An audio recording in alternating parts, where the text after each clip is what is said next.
Good evening everyone.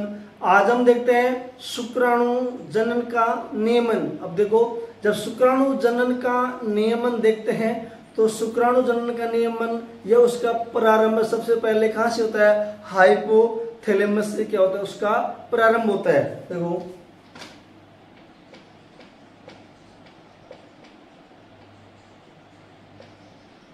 Hypothalamus से क्या हो गया?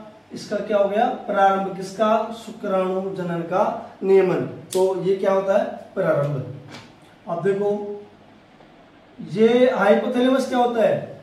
ध्यान रखना, ये जो अग्र मस्तिष्क पश्च का आधारीय भाग बनाता है। जब हम मस्तिष्क की संरचना पढ़ते हैं तो उसमें पढ़ते हैं कि जो हाइपोथैलेमस होता है ना, तो ये हाइपोथैलेमस अग्र मस्तिष्क पश्च का क्या बनाता है? आधारीय भाग बनाता है, यानी कि डाइएन्सेफेलोन का क्या होता है?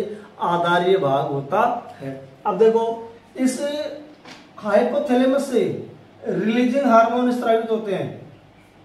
क्या होते हैं? रिलीजिंग हार्मोन स्रावित होते हैं, यानी कि जीएनआरएच यानी कि गोनेडोट्रोपिन रिलीजिंग हार्मोन। ये हार्मोन्स अग्र पीयूष ग्रंथि पर क्या करते? कार्य करते हैं। देखो, अग्र पीयूष ग्रंथि पर, अग्र पीयूष ग्रंथि पर क्या करते? कार्य करते हैं। अग्र पीयूष ग्रंथि पर क्या करते हैं? कार्य करते हैं। जीएनआरएच यानी कि gonadotropin releasing hormone.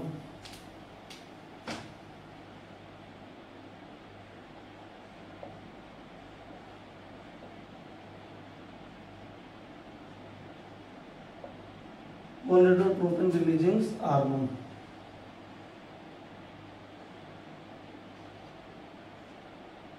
Hormones,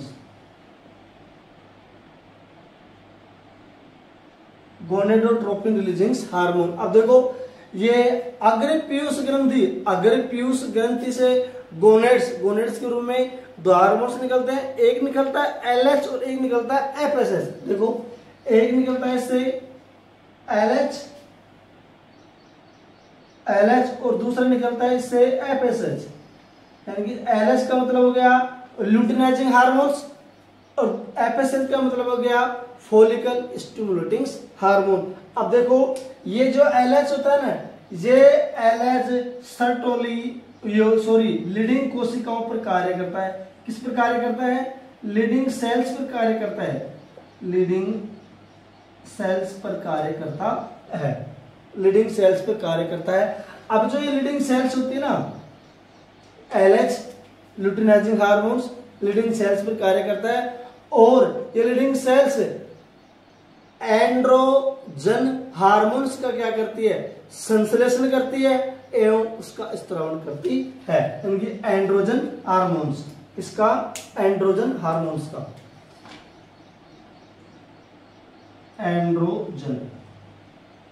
androgen का दूसरा नाम क्या होता है? Testosterone hormones.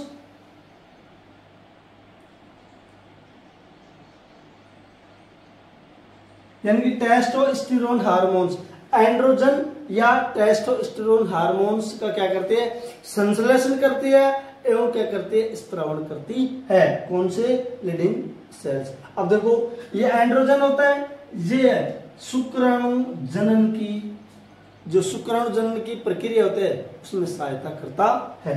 शुक्राणु जनन में सहायता करता है या शुक्राणु जनन की प्रक्रिया को उद्दीपित करता है। अब देखो, ये एफएसएच फॉलिकल स्टिमुलेटिंग हार्मोन्स, ये किस पर कार्य करते हैं? ये सर्टोली कोशिकाओं पर कार्य करते हैं। सर्टोली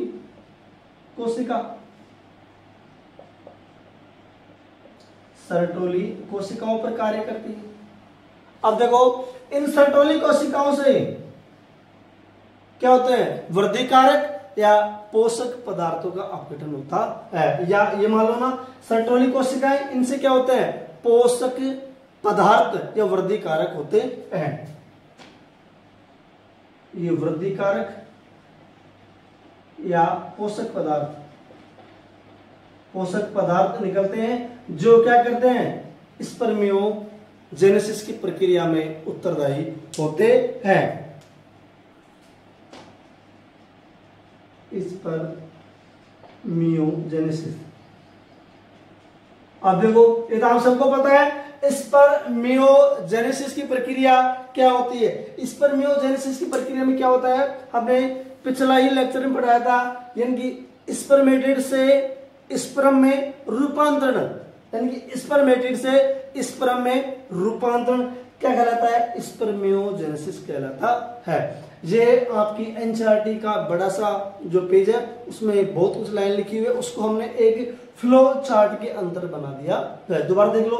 यानी कि शुक्राणु जनन का नियमन हाइपोथैलेमस से क्या होता है, इसका प्रारंभ होता है और क्या निकलते हैं, गोनेडोट्रोपिन रिलीजिंग हार्मोन्स होते हैं जो अग्र पीयूष ग्रंथि पर कार्य करते हैं और वो कार्य में दो हार्मोन निकलते हैं, एक निकलता है एलएच और दूसरा निकलता है एफएसएच। एलएच का पूरा नाम हो गया ल्यूटिनाइजिंग हार्मोन्स और ये क्या करता है, लीडिंग सेल्स पर कार्य करता है और लीडिंग सेल्स से एंड्रोजन हार्मोन का संश्लेषण होता है एवं क्या होता है, इसका स्त्रावण होता है और जो शुक्राणु जनन की क्रिया को उद्दीपित करते हैं। दूसरी तरफ देखते हैं एफएसएच यानी कि फॉलिकल स्टिमुलेटिंग हार्मोन्स जो सर्टोली कोशिकाओं पर कार्य करते हैं, उनसे वृद्धि कार्य के पोषक पदार्थ निकलते हैं जो स्पर्मियोजेनेसिस की क्रिया के लिए उत्तरदायी होते हैं। स्पर्मियोजेनेसिस क्रिया क्या कहते हैं, यानी कि स्पर्मेटिड से स्पर्म में रूपांतरण स्पर्मियोजेनेसिस कहलाता है। जय हिंद, जय भारत।